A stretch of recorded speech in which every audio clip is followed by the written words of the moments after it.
అంటే షర్మిలని మీరు చూసిన షర్మిల రాజకీయ పరంగా రాజన్న బిడ్డ అనే అంశం అన్నది ఆవిడ ఖచ్చితంగా ప్లస్ అవుతుంది.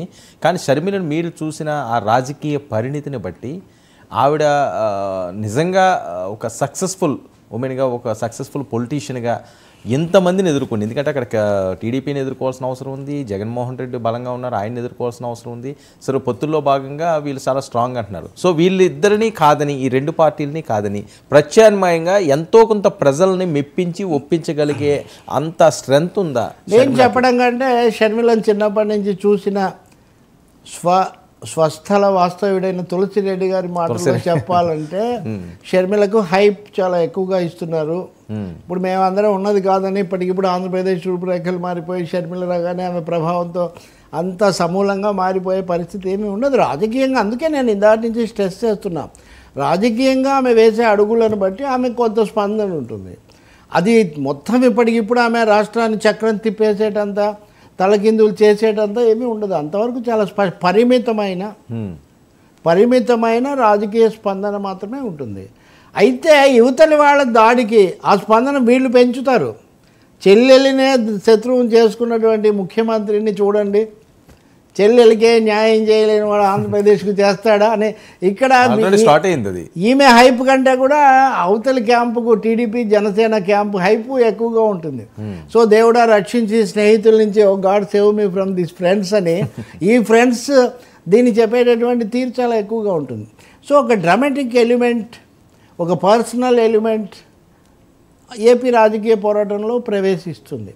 అది కొన్ని సందర్భాల్లో రాజశేఖర రెడ్డికి చంద్రబాబు నాయుడుకు మధ్యలో ఉన్న వైరుధ్యాలను ముందుకు తీసుకొచ్చినప్పుడు ఎక్స్ప్లెయిన్ చేయలేని ఒక పరిస్థితి కూడా ఉండొచ్చు. ఇప్పుడు ఆయన లేరు కదా అధికారంలో, ఇట్లా ఏదో చెప్పాల్సి వస్తుంది ఆమె. సో ఇవన్నీ ఆమె నిజంగా ఎంత చాకచక్యంగా డీల్ చేస్తారు అని అంటే మీరు అడిగిన దానికి వ్యక్తిగతంగా తెలంగాణలో ఆమె గొప్ప చాకచక్యంగా వ్యవహరించారని నేనేం భావించట్లేదు. గట్టిగా వ్యవహరించారు, మొండిగా ఉన్నారు, నిలబడ్డారు. తనను దాంతో క్రెయిన్తో తీసుకుపోతే కూడా కారులో కూర్చొని దిగడానికి నిరాకరించారు.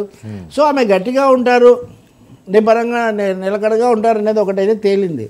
ఇంకా రాజకీయంగా అంత నిలకడగా ఏమీ లేరు, సొంతంగా ఉండడము. అంటే రాజకీయ పరిస్థితులు వేరు కదా అప్పుడు ఇక్కడ పరిస్థితులు నేను అంటుంది అదే.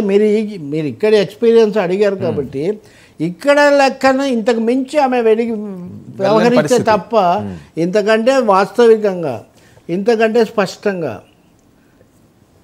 ఇంతకంటే పారదర్శకంగా, ఇంతకంటే రాజకీయంగా.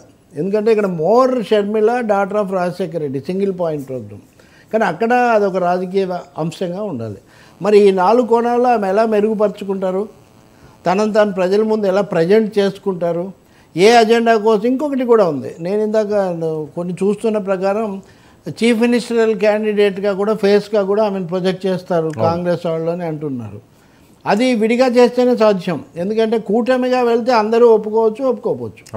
కాంగ్రెస్ నాయకురాలు కాబట్టి ఆటోమేటిక్గా అవుతారంటే వేరే విషయం తప్ప షర్మిలే మా ముఖ్యమంత్రి అన్న నినాదంతో వస్తామంటే ఉదాహరణకు వామపక్షాలు లాంటివి ఒప్పుకుంటాయని నేను అనుకోను. కాంగ్రెస్ వామపక్షాలు అందరూ కూటమిగా ఉండాలి అనుకుంటే, మా పార్టీ నాయకురాలంటే ఓకే, మీ నాయకురాలు మీకు. కానీ ముఖ్యమంత్రి అభ్యర్థిగా చంద్రబాబు, షర్మిల, ఇప్పుడు ఆల్రెడీ పవన్ కళ్యాణ్ ముఖ్యమంత్రి అభ్యర్థిత్వం ఒక సమస్య అలాగే ఉంది, అదే పరిష్కారం కాదు. మీరు చూడండి, నేను ముఖ్యమంత్రిగా అది కాదు, పదవులు ముఖ్యం కాదు అన్న తర్వాత కూడా ఇప్పటికి కూడా మొన్న ఆయన పార్టీలో చేరిన విశాఖ ఎమ్మెల్సీ వంశీకృష్ణ కూడా పవన్ గారిని ముఖ్యమంత్రిని చేయడానికి నేను చేరుతున్నాను అన్నాడు.